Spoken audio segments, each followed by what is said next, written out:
Good morning, good afternoon, or good evening, wherever you are. Welcome to Sustainability in Your Ear, the podcast conversation about accelerating the transition to a sustainable, carbon neutral society.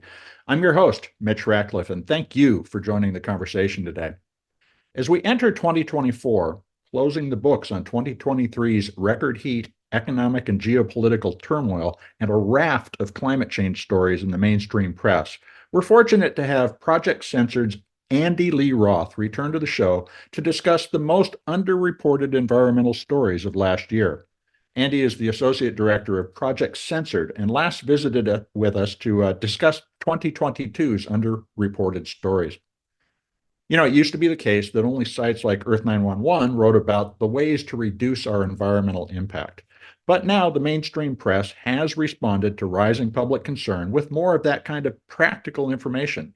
They've assigned sustainability as a beat, and they've hired columnists to deliver action-oriented articles. But at the same time, they do not necessarily do the enterprise reporting required to uncover major companies' and governments' environmental abuses. And smaller publications don't have the resources needed to support investigative research.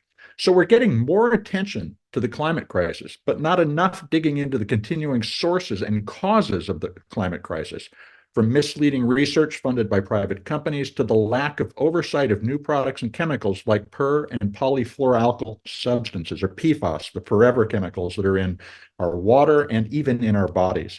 Those are the kinds of stories that have been underreported, and we're going to talk about them today.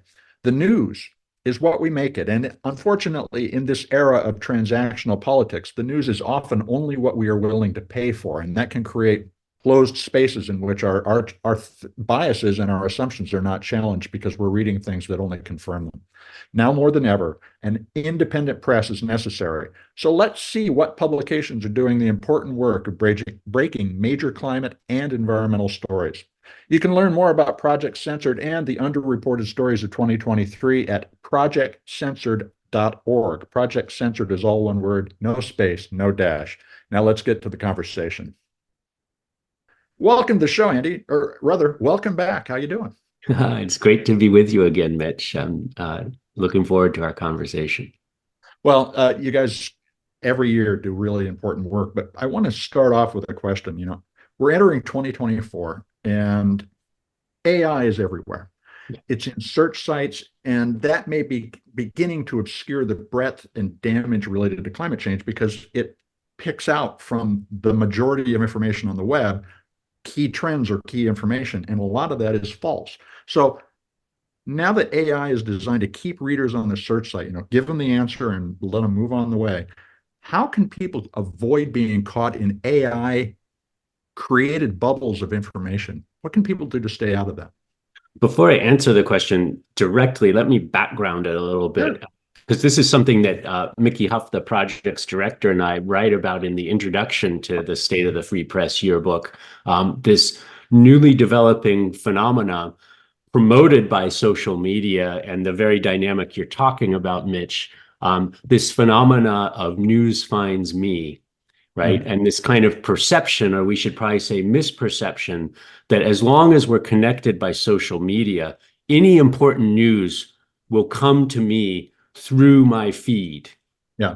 And there have been studies. This has been a phenomenon long enough that we have studies, we have fairly good evidence to show that that news finds me perception is indeed a misperception. A 2017 study that looked at people with that news finds me attitude and news finds me practices in terms of their news and media consumption habits tended to overestimate how well-informed they were, and they tended to be less well-informed, in fact, than their counterparts who are doing the kinds of things I'm about to recommend now. So, you know, I don't think I would say, oh, well, just, you know, dump your account, your social media accounts. They're useful in their own ways. But I would definitely say don't rely on them as your primary source of news and information, because as you noted in setting this question up, Mitch, those feeds, those social media feeds are largely dictated by algorithms, We don't know the exact contents of those algorithms because Meta and Microsoft and Google and you name the big tech company all consider their algorithms to be proprietary material, and therefore, and they've resisted actively in courts efforts to have those algorithms brought out into the open, if not publicly, at least made available to third-party evaluators to check for baked-in biases. They've resisted that.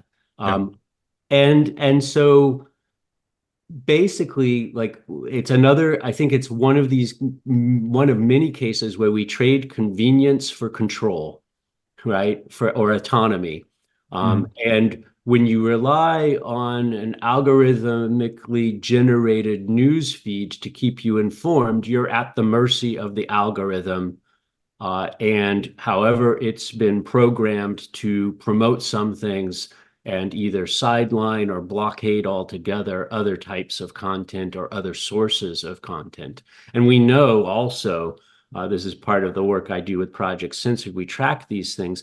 We know that a number of independent news outlets have been systemically shadow banned, demonetized, etc., by platforms like YouTube and others. And so that news finds me, there are lots of problems with our journalism today, and the news finds me is one on the demand side. It's something that we as people who need to be informed to be active in our communities can do something about directly ourselves by not increasing our reliance on that algorithmically generated content. So I think to come back to a very direct answer to your question that I've indirectly woven around to, one thing is simply to subscribe directly to newsletters or publications from the news outlets that you know and trust. And by subscribing directly to them, you cut out that algorithmic middleman. Even if we don't understand how the algorithms work, we do know that if you pack the net with false information, those algorithms are going to pick it up. So, and that's clearly been a strategy used by the fossil fuel industry to prevent us from really embracing the reality that burning fossil fuels is what's driving the climate crisis. So, but you also suggest something that is fraught with peril, which is the sources we trust. How would you assess a source to determine whether or not you trust it? Yeah, that's a I don't know, I probably need to adjust for inflation here, a $10,000 question, I think.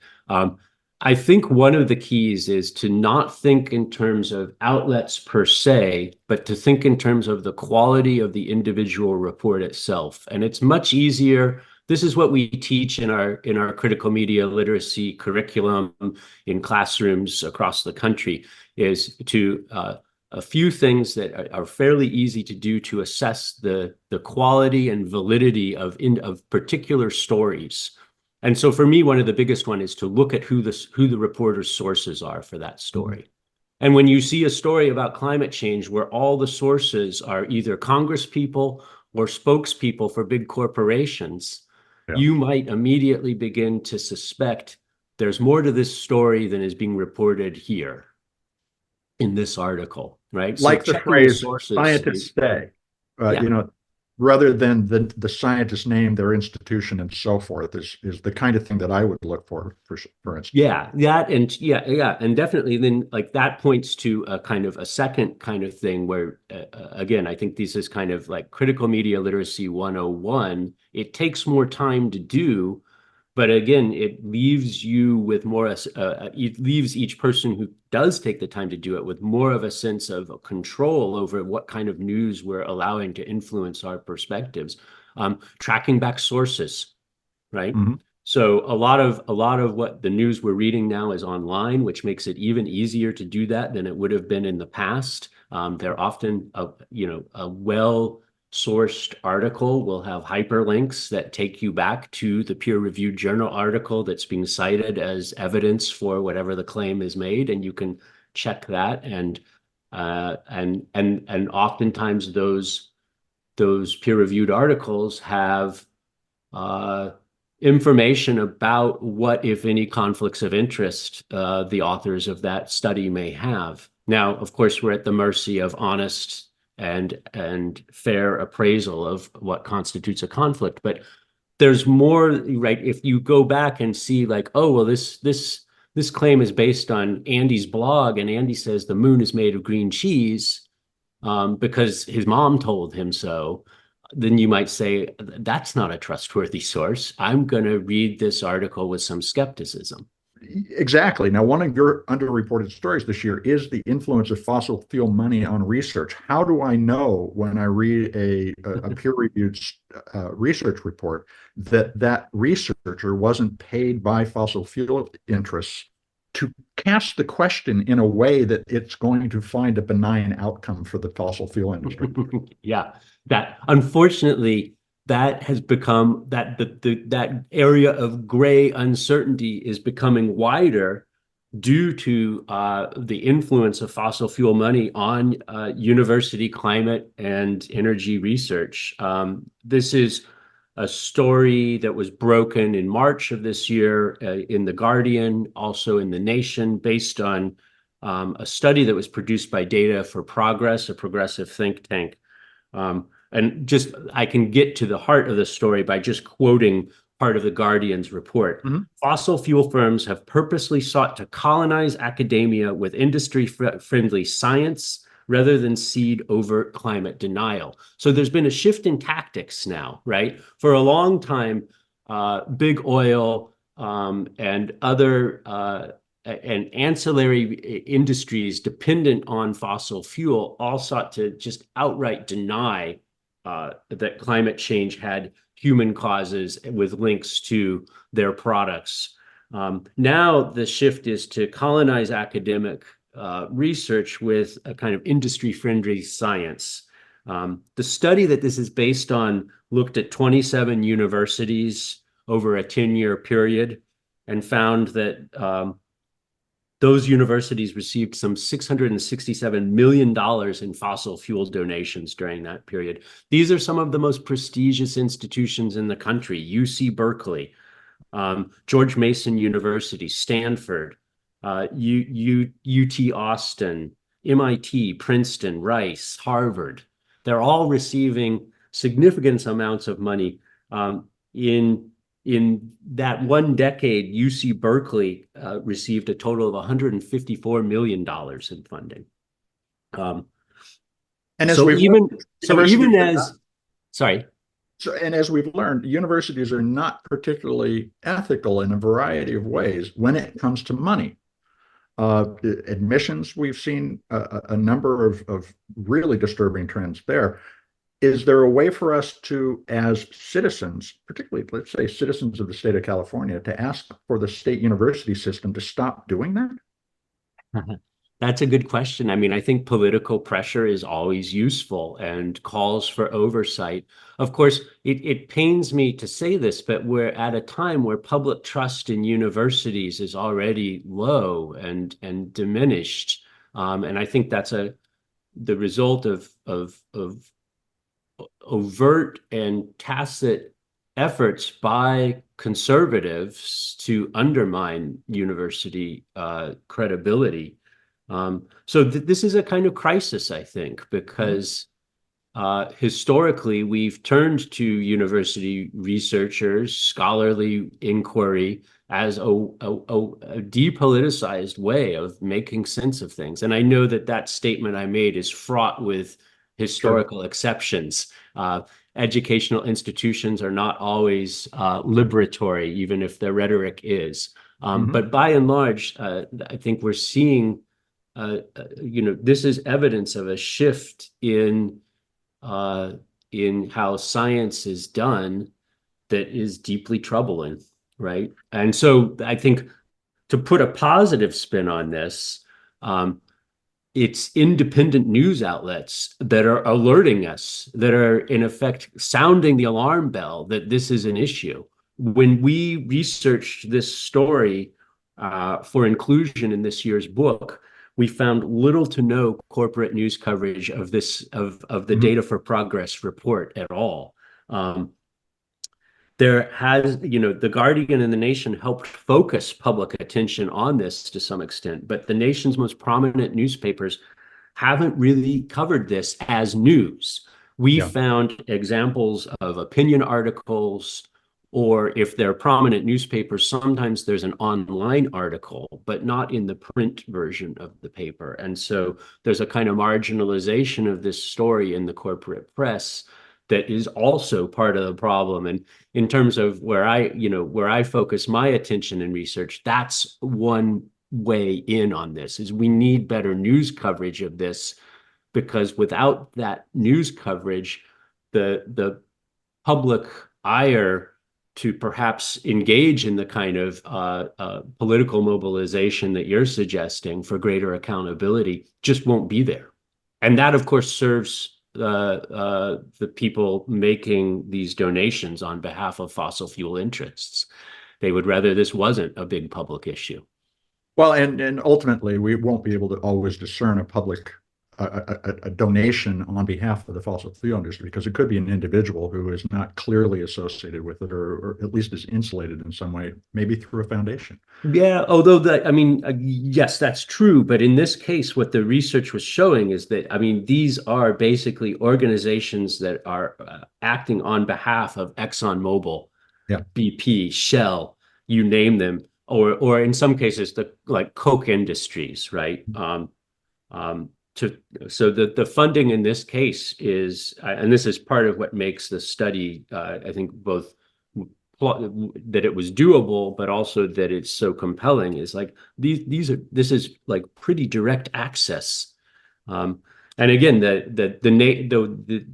upshot of this is, as the nation, I think this is such a damning characterization from the nation's report on this. The aim is to skew the results, the timing, and the presentation of scientific research. So it's a direct attack on something that, if you believe there are kind of pillars of democracy, that, in other words, institutions that hold up a democratic society, along with journalism, I would put science right up there, right? It's because it's fundamentally based in the idea of we're trying to understand reality. Well, and we used to try to understand reality really kind of as a public good. The news organizations used to be a loss leader for media companies. Now they have to earn their keep too. That started, very clearly in the late 80s. But in that environment of a transactional research infrastructure, we face a lot of challenges. Now, one of the organizations that clearly is doing a good job, because they are cited over and over in your reports, is The Guardian. Yeah. And I want to turn to another story that they've covered, which is the unreported toxic spills. The United States, between April 2020 and February 2023, had roughly one toxic spill incident every 2 days. But we only heard about the really big ones. So the question I was thinking as I was reading this is the wall-to-wall coverage of major spills hiding the real and dire frequency of toxic releases into the environment generally? Yeah. I think that's an accurate analysis, and it jibes with something that I'll just sidetrack for a moment here. All our stories that make the top 25 list every year are the result of a year-long process where we review, and each story that's a candidate, if it makes it to the kind of final stages, undergoes like 5 separate stages of review. The final stages of which involve the project's panel of international judges who are experts in media. Many of them are editors, journalists themselves, media scholars. One of them, and the reason I'm talking about this now, is a person named Bob Hackett, who founded Newswatch Canada. Bob's been one of the project's judges for a long time, and in a book he published longer ago than I want to acknowledge now, he has this great observation about corporate news. In a book called The Missing News, Bob Hackett says, for corporate news media, news is what went wrong today, not what goes wrong every day. And so this story about the derailment furor that arose when the Norfolk Southern train derailed in February of last year outside of East Palestine, Ohio. That eventually got round-the-clock coverage as this catastrophic disaster. CNN, Fox, other complete establishment news outlets focused attention on the accident, but they didn't report at all, as you've suggested, the frequency with which these chemical spills occur and the danger of basically routine chemical releases to millions of Americans. So this is, I think, a perfect example of what Bob Hackett was talking about. These things are happening every day. As you said, according to the Coalition to Prevent Chemical Disasters, 470 toxic chemical releases between April of 2020 and February of 2023. A lot of those are not involving rail accidents like the East Palestine disaster did. They're occurring at facilities where these chemicals are either produced or stored. The Government Accountability Office. We're always told they're safe and operate reliably, and they don't. Yeah. The Government Accountability Office has estimated there are about 12,000 of those facilities. Yeah. And that based on where those are located, there are about 200 million Americans who are at, in the words of the the GAO report, are at regular risk of accidental exposure to dangerous chemicals. And the kicker on that, of course, is that many of those communities are predominantly people of color or in some ways disadvantaged, and they're the most exposed.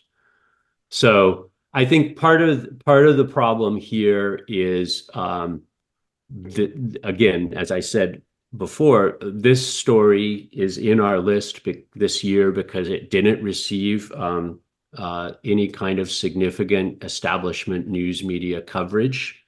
You had to, if you don't read The Guardian, you might not know about this story. The other component of this is, of course, the industry lobbying. The EPA, the Environmental Protection Agency, has been trying to establish more stringent regulations on these facilities where chemicals are stored and manufactured. And those efforts at stepping up regulation have been opposed systemically by industry lobbyists, including the U.S. Chamber of Commerce, the American Chemistry Council, and the American Petroleum Institute. So these are cases where business interests are overriding and undermining public health concerns. I was talking with a news director friend of mine the other day, and he mentioned the fact that he really was feeling sort of culpable over the past 50 years for having focused on those big stories. The East Palestine spill was covered largely because there was a big plume of smoke. Yeah. But what he ultimately said is it doesn't allow the viewer the ability to judge the relative importance or impact of any individual story because of exactly what you called out a moment ago. It's the stuff that goes wrong every day rather than the one-off events, the disasters that happen on a particular day that define the environment in which we live. And so as we think about this, you've mentioned The Guardian. What other publications do you believe are the most reliable in terms of surfacing these stories?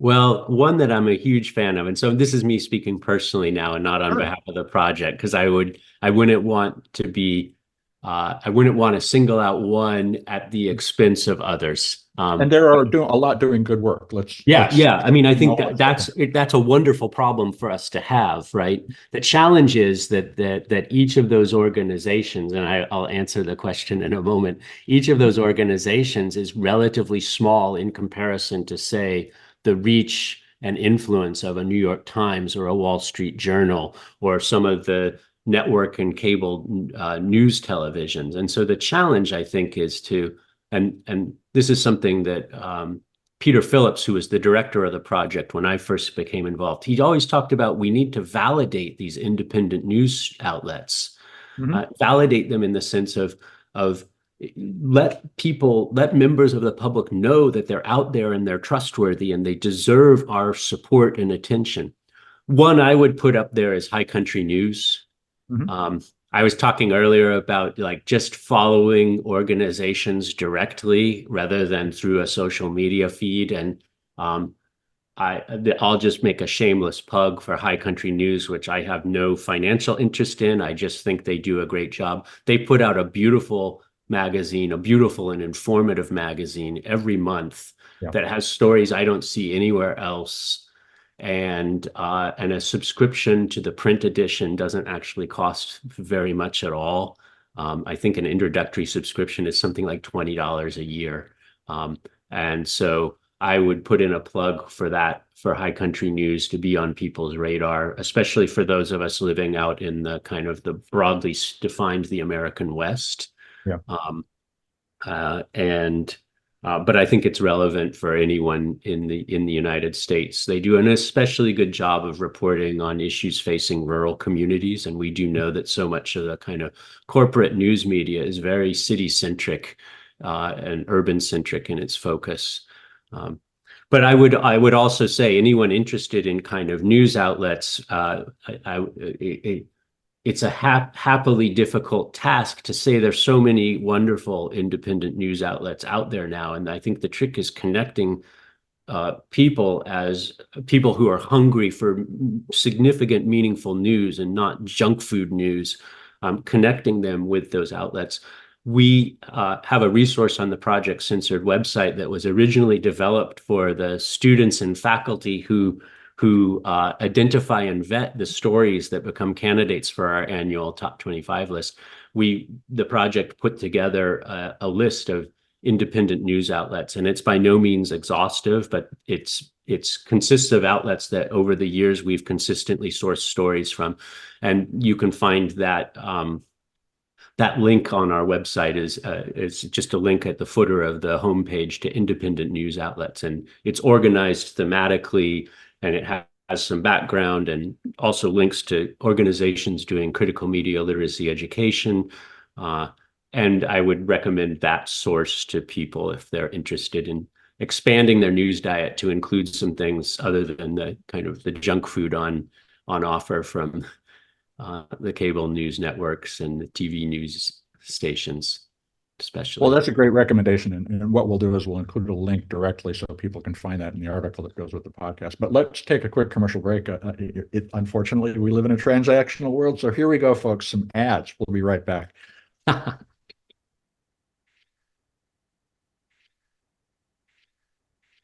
And we are back to continue the conversation with Andy-lee-Roth. He is the Associate Director of project-censored. So, Andy, of the 25 underreported stories, roughly half of them have a direct impact on the environment. And one of the ones that was interesting to me, and it's something we've talked a little bit about on Earth 911, is how many new chemicals go unregulated. You know, the United States, the world is bombarded by new chemical compounds every year, which don't get thorough reviews before they're included in products and get into the environment. Tell us about what the Neil Betty, Sharon Lerner, and Kathleen McGrory explained about how the Environmental Protection Agency and chemical industry are responsible for causing the United States to be a global laggard in chemical regulation. How did we get here? Yeah, props to those reporters at ProPublica for breaking this story and alerting us, the members of the public, to it. Essentially, this is a story of regulatory failure. That's what Michael Friedhoff, the EPA's head of chemical regulations, conceded, blaming in part the agency's inability to do its job, owing to barriers created by the Trump administration. But what ProPublica found was there are broader issues at play. Yes, the throttling of the EPA and other agencies under the Trump administration was a real factor. But through interviews with environmental experts, and the ProPublica team researched 50 years worth of legislation, lawsuits, EPA documents, oral histories, databases, and so forth. They found basically there's been long-standing institutional failure to protect Americans from toxic chemicals. And this is a complex story that I won't try to do all full justice to in our conversation now. This is maybe a good time for me to plug that all these stories are not only included in this year's State of the Free Press 2024 yearbook, but they're available on the Project Censored website, and anyone who wants to dive into the details of this or any of the other stories we're talking about, they can go to Project Censored and find these stories and the sources of the stories on the website.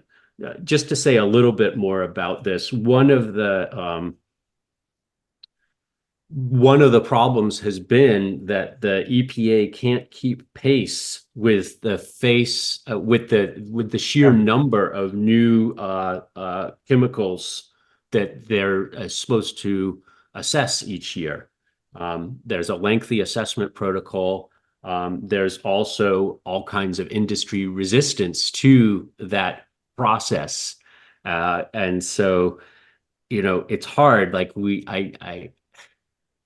I thinking personally about this story, like on one hand, we trust and hope that the EPA is doing its job. On the other hand, when you read a report like this one, you begin to have sympathy for people at the EPA for whom the job is almost an impossible task, given the sheer volume of investigations that need to be conducted and the resistance by the very industry that's under oversight to that process. So this is a tough story. And this story is going to get tougher because of a court case before the Supreme Court right now, which may revoke what's known as the Chevron doctrine that allowed the EPA to act and regulate, amongst other things, chemicals. So to some extent, isn't it kind of falling on us, just as citizens who are now bereft of that regulatory protection, to figure this out for ourselves? And that's the question I was thinking about as I was reading this report, which is, with AI, is there a way to mine federal filings to better track these unregulated chemicals? Could we do that? Could the independent press, or could we fund an independent press to do that? Yeah. I mean, I think you see ProPublica showing it, that things like this can be done, right? When I rattled off all the sources that this team looked at, it's astonishing, right? Mm-hmm. And maybe no one citizen can do that, but certainly, my training as a sociologist and my experience working with Project Censored only reinforces my sense that when people come together and decide they're going to work on a problem, amazing things can be accomplished, even in the face of powerful industry resistance and influence. So yeah, I'm not the right person to answer that question in any detail, I think, Mitch, because I don't know enough about how AI actually works. But we definitely have colleagues of mine who serve as judges, for instance, who are, for instance, freedom of information experts.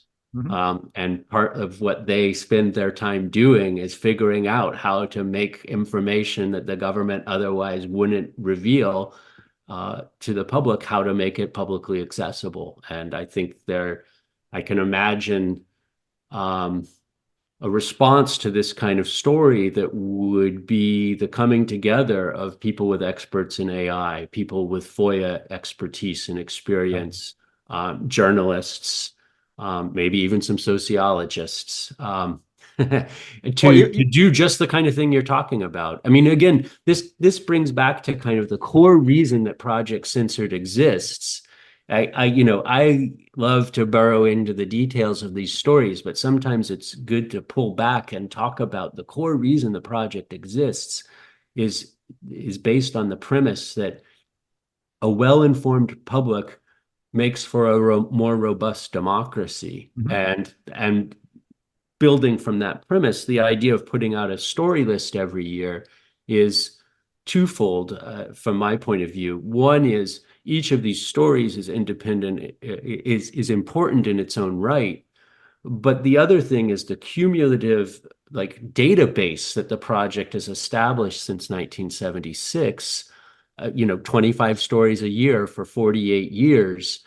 We now have something like 1,200 top 25, censored, important but underreported news stories. And we can begin to see specific patterns of kinds of stories that are systemically neglected or distorted or blockaded by the corporate news media.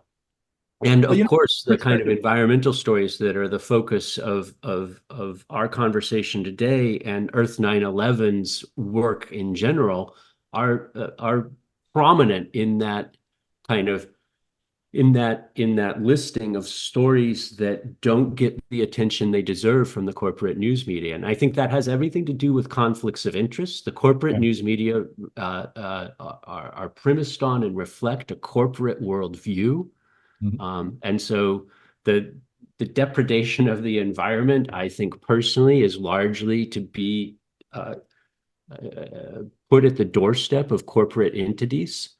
And then the other thing is going back to this theme of what goes wrong every day. A lot of environmental stories don't have single dramatic moments, a Bhopal disaster or East Palestine or whatever. There are those moments, of course, but a lot of the stories that affect everyday people on an everyday basis are stories of what's going wrong every day, right? 200 million Americans live within close proximity to chemical processing and storage treatment plants that regularly release dangerous chemicals into the atmosphere.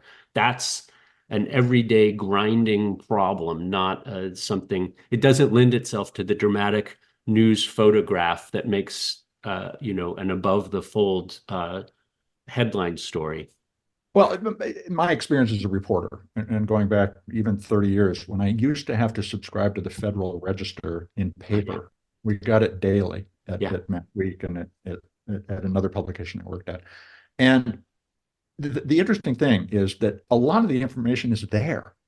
It's being published in the Federal Register, but no one digs into it. And to the question of could we use AI to just mine that information, and after training it against the 25 or the 1,200 stories that you've already cataloged, it could begin to say, these are symptoms of what you have already identified as a problem.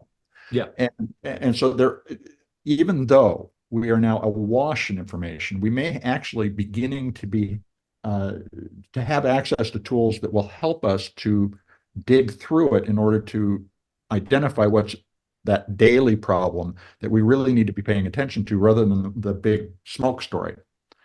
This will sound like a kind of trite insight, but I think it's deep nonetheless. A lot of the stories, every year I can point to stories in our top 25 list where a journalist has done something that an independent investigative journalist has simply connected the dots between two things that people, we know both of these things, but we've never seen them connected before.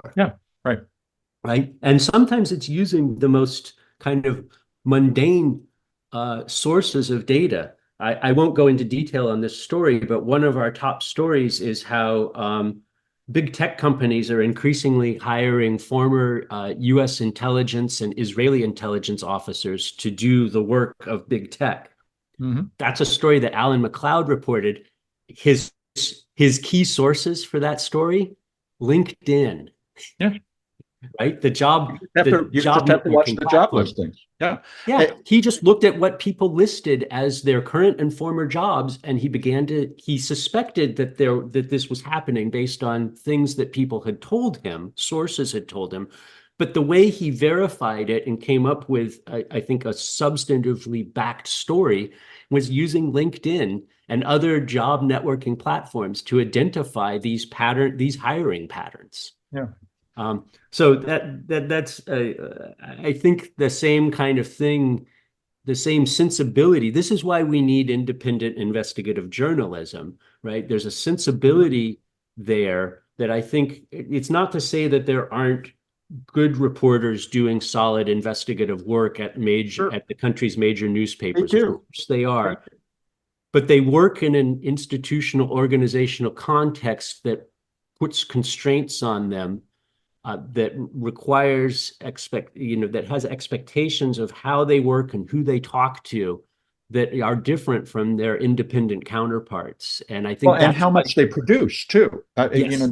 They have to churn it out, where a lot of the independent organizations can spend some really good, deep time on a story. Yeah, I mean the amount of time that ProPublica invested in the toxic chemicals story that we were talking about a moment ago, that was a significant investment by that organization and by those individual reporters to put that story together. Um, but that again, like that, I think it's ironically, it's the stuff that happens, the stuff that goes wrong every day requires that kind of intensive investigation to document the full scope of it in a way that it's much easier to send someone out with a camera and have the big plume of toxic There you smoke go. at East Palestine and file a report. Yeah. Um, Well, that is a great way to tee up your number one story, which is an everyday problem. And that is the continuing use of PFAS, per and poly-fluoroalkyl substances. We've written about it a lot on Earth911 over the years, but this report found that all rainwater contains PFAS now. And there's the quote, "It's no longer safe to drink rainwater anywhere on Earth." Tell us about the story, who broke it, and where can people learn more about it? So we actually have this story from Insider, which many people will know as Business Insider. They Yeah. recently rebranded and now they're simply Insider. But Mhm. Business Insider is like whatever they're calling themselves, they're still a business-oriented news Yeah. outlet. And Morgan McFall Johnson reported this story in August 2022. This story is actually based on research that was done at Stockholm University and ETH Zurich, a research organization in Switzerland, based on reporting that was done in the peer-reviewed journal Environmental Science and Technology. Mhm. So credit is probably due across the board here, not just to Business Insider or Insider, but also to the scientists who did the research. They basically sampled water all over the world, rainwater, groundwater, and what they found is that the levels of those PFAS often greatly exceeded the strictest international guidelines for acceptable levels of those, I'll try to say it now, perfluoroalkyl acids, right? Um, I spent 6 months learning to say it. and we actually had a long editorial discussion when we were working on this story about the differences between PFOAs and PFOSs, right? Mhm. I won't try to navigate that technical stuff right now. But I can say for people who haven't necessarily heard about PFAS talked about this way before, the reason they're known informally as forever chemicals is that they take an incredibly long time to break down, which means they accumulate in our environment, in animals, and also in our bodies. Mhm. And so the finding and when they accumulate in human bodies, at least, we know they're linked to a number of crucial health issues, including a variety of cancers, um, developmental delays in children, decreased fertility in men and women, reduced vaccine efficacy, and the list goes on. So the finding that these are in rainwater and generally in water around the world is deeply disturbing. Now, someone critical might say, well, look, most of us drink water that's been run through some sort of municipal treatment, and so why should we worry? Um, No. but of course, rainwater lands on the crops that we eat, and a huge number of people around the world are still dependent on rainwater as their primary source of drinking water. Well, moreover, even that filtered water, if it's gone through a municipal system, is often found that the EPA this year found that 47% of tap water in the United States contains PFAS. So this is the question I was thinking about, and it has to do with how do you get the big plume stories that we were talking Uh-huh. about before that shine attention on environmental abuse. And I'm wondering if you think that the rise of climate and pollution related suits, such as the recent and successful Held versus Montana case where teenagers sued for a clean environment, which is guaranteed by the Montana Constitution. There's the Juliana case, which started in Seattle and is continuing to work its Yeah. way through the courts. And now Multnomah County in Oregon, where Portland is located, has filed a case against fossil fuel companies. Do these lawsuits potentially create the news events that are actually going to get us to pay attention in detail to some of these issues? Yeah. I wouldn't want that to be the only strategy in our toolkit. Yeah. But I think it is certainly one component of it that at some level, regardless of how, speaking as an advocate now, regardless of how those cases come out, the very fact that they're being brought is potentially newsworthy. And the beautiful thing when you think about news coverage of a lawsuit is, so journalists, as you know, Mitch, journalists think in terms of stories that have clear developmental points in them. If a story is going to have legs, it needs to have a developing story arc. Legal cases are perfect because there are distinct and predictable steps in the story's arc, right? There will be evidence will be heard, witnesses will be called, et cetera, et cetera. Each of those provides... There's a drama. There's a drama that the writer can use. Yeah. And each of those provides a distinctive phase in the development of the story that has, in effect, a built-in news hook. Yeah. And so I think that is... I think from everything that I learned when I was studying kind of the sociology of journalism in grad school says to me that is good for coverage of these kinds of issues because it sets it up in an institutional setting with a trajectory that is familiar to working journalists, right? There will be journalists whose beat it will be to cover the court. The flip side of that is like if we want actual results in those court cases, the stacking of the courts with conservative judges is a problematic reality to acknowledge. But these stories give us the opportunity to see the impact of that court packing too. That's correct. Yeah, that's correct. Right. Again, the visibility, I think, is a core problem. I mean, I think of this in terms of there being a supply and a demand side of why Americans are not as well informed on some of these issues as they ought to be if we want to have a robust democracy. And some of that is on the supply side, if news outlets simply aren't covering this, but some of it is on the demand side. There's more hunger for junk food news than there is for complex reporting about the PFAS chemicals in and what they do to our bodies and how they're being put into the environment in the first place. I think for about a year and a half, I would watch and I took screenshots of the CNN homepage. And when there were big bad stories, there were a whole lot more celebrity stories on the page too. Yeah.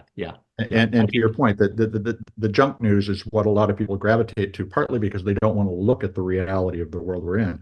And that's the thing that comes through as I read your report, which is there's a lot of effective news reporting going on. Obviously, we need more, but it's on us to then take the next step. And a lot of people at this point seem to be thinking someone else will take care of it. Yeah. How do we change that? I think we have to cultivate a hunger and appetite for independent journalism. Mickey Huff and I talk about this in the introduction to this year's book by trying to revive the tradition of muckraking that was in its full flower in the early part of the 20th century, when it was incredibly profitable for the news barons of the time to have muckrakers on their staff. And there was an appetite for stories that exposed abuses of power. And that golden era of muckraking didn't really come to an end until World War I broke out, and just basically, I'll be biased in how I formulate this now, basically distracted Americans from domestic problems by focusing their attention overseas. Now, I don't want to be heard as saying Americans shouldn't care about what happens abroad, but for some of the issues that we've been talking about today, the connections between what happens in our local communities and what happens globally are pretty compressed. The chains on those links are not very long. Or the links on those chains are not very long. And so I think there is a connection there. And so, yeah, Mickey and I write about like, what would it take to kind of revive Americans' appetite for a 21st century muckraking journalism. And we say kind of tongue in cheek, like, this might harness, there's clearly an appetite for scandal, right? For news about scandal. And, most of that is focused on celebrities and sports stars and the like. But what if we harnessed some of that in service of reporting on important issues like the ones we've been talking about this morning? Wouldn't, I don't know that is the answer, and I wouldn't want to rely on it as a single answer, but I do think there's something to a revival of that muckraking spirit, which engaged Americans. And as the project's founder, Carl Jensen, who wrote some about the history of that early muckraking journalism, he's very clear. I'll actually just read a little bit we quote in the book. He's very clear that the consequences of that muckraking journalism led, and this is in Carl Jensen's words now in his book, Stories That Changed America, muckraking journalism led to a nationwide public revolt against social evils and a decade of reforms in antitrust legislation, the electoral process, banking regulations, and a host of other social programs. So again, I don't want to pin too much on any one kind of initiative, but cultivating, right, insofar as journalists can connect with a public in terms of saying, look, there's wrongdoing and you should be upset about this. And you can change it. And you can change it. Yes, that's crucial, right? I mean, that's the crucial point that I think Carl was making in Stories That Changed America, was it wasn't just that muckraking journalism was profitable for newspaper barons in the 1910s and 20s, or that it led to, a best-selling book series for one or more of the muckrakers, but that it led to fundamental social change, institutional change, regulation and reform in government oversight of some of these issues. And I think we're in dire need of that today. The trick, I think, is how do you convince a public that is perhaps with some justification, increasingly cynical about every institution that we're talking about in this equation, right? We've talked this morning about journalism, about science, about government regulatory bodies and universities, right? And so this leads to, one new wrinkle I might add to, and I think this picks up actually, maybe it's not an entirely new wrinkle for this conversation, is one of the things and this is something systemic across years of Project Censored Top 25 lists, corporate news media don't do a good job of covering solution stories. Right. Well, that requires that somebody advocate for change, and that's basically controversial. So controversial that you make that decision. Right. So that's a trouble area for journalists, but there is no shortage of communities coming together and acting effectively, to communities defined on a variety of scales, acting collectively to address systemic problems that face them. And I'm not a classroom teacher anymore, but when I would always ask my students, what news sources do you pay attention to? Yeah. And some of the honest ones would say, Andy, I don't read the news. I don't watch the news. It's too depressing. Mhm. And I would say that might be a problem with the kind of news you're accessing, right? Yeah. Well, that Maybe news tells you that you're kind of stuck in this rather than it points to stuck the and a helpless bystander, yeah. and but you're going to get burned nonetheless. Mhm. Um, and so I started getting proactive about I actually started, I created an assignment for my introduction to sociology class where I encouraged them to look at news stories from the Solutions Journalism News Tracker or from Yes Magazine, which has been a pioneer in the United States of solutions journalism. And there's no shortage of positive stories. They just aren't getting aired.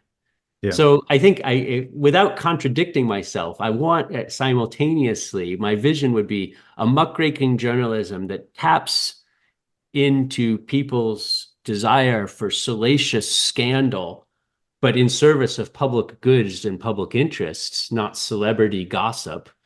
And on the other hand, I want a brighter, broader spotlight put on those solution stories and I think some of the court cases that you're talking about fit in Mhm. that rubric. Yeah, I believe so too. We have one, our number 16 story this year is about municipalities in Puerto Rico suing fossil fuel giants under RICO laws, the organized crime laws. I love that story for that twist, right? So that's another example of kind of an innovative way of thinking about this problem that harnesses the power of the courts. I'm not optimistic about how that case is going to play out, but I think it's really it's brilliant PR to go after Shell, ExxonMobil, and Chevron under laws that were created in I think the 1970 to tackle organized crime, the Yeah. mafia, right? And it's not just a stunt. It's the idea is that those companies have colluded to deceive us about the impact of fossil fuel products on the Well, climate. the And RICO laws are designed to address a cartel. It's just a different form of. exactly right. And collusion to deceive falls under the purview of those laws. So I think that's a kind of brilliant thing that I don't, that story has been basically ignored by the establishment press. Again, I think corporate interests explain the lack of coverage. But for a public eager for kind of let's have a focus on scandal and abuses of power, this seems like an eminently rich story to me. Mhm. And again, a story that has a potential solution to it if uh, you know, if the plaintiffs can convince the judge in the course that this is legit. Well, Andy, the Project Censored Underreported Stories series is an incredibly important way for us to remind ourselves on an annual basis of this. And I want to thank you for spending time with us today. How can folks learn more and get the book? Yeah. You can go to our website, which is simply project-censored.org.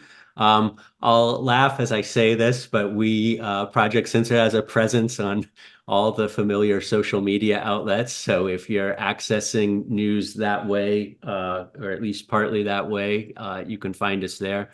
The project also has a weekly radio show that is syndicated across the country and available on most podcast platforms on demand.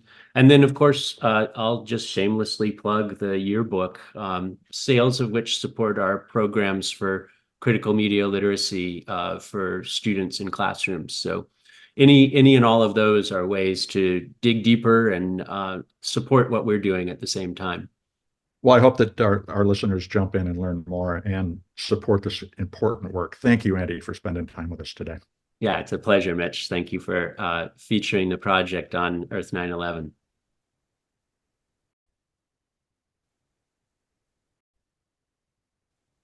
That was my conversation with Andy-Lee-Roth. He's the Associate Director of Project Censored, and you can learn more at project-censored.org. Project Censored is all one word, no space, no dash, project-censored.org.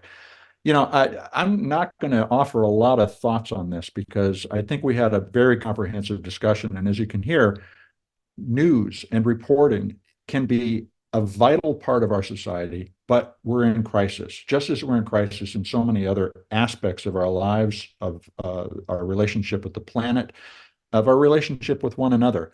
And it is time for us to look to local reporting. Local reporting doesn't just mean small town or a specific city and talking about what's going on in that, but local in the context of how industries affect different localities and their relationship with the rest of the global economy, for just one of the many ways in which we have to start to rethink how we tell stories about what's happening to us as a society in an incredibly deeply connected world.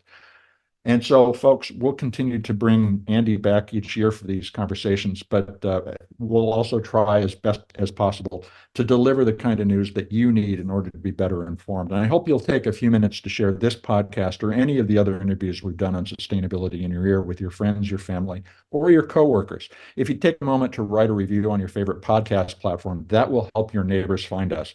Folks, you're the amplifiers that help us spread more ideas so we create less waste. So tell folks you can find us on Apple Podcasts, Spotify, iHeartRadio, Audible, or any of their favorite purveyors of podcast goodness. Thanks for your support. I'm Mitch Ratcliffe. This is Sustainability in Your Ear, and we will be back with another innovator interview soon. In the meantime, take care of yourself, take care of one another, and let's all take care of this beautiful planet of ours. Let's talk about this beautiful planet of ours. Have a green day.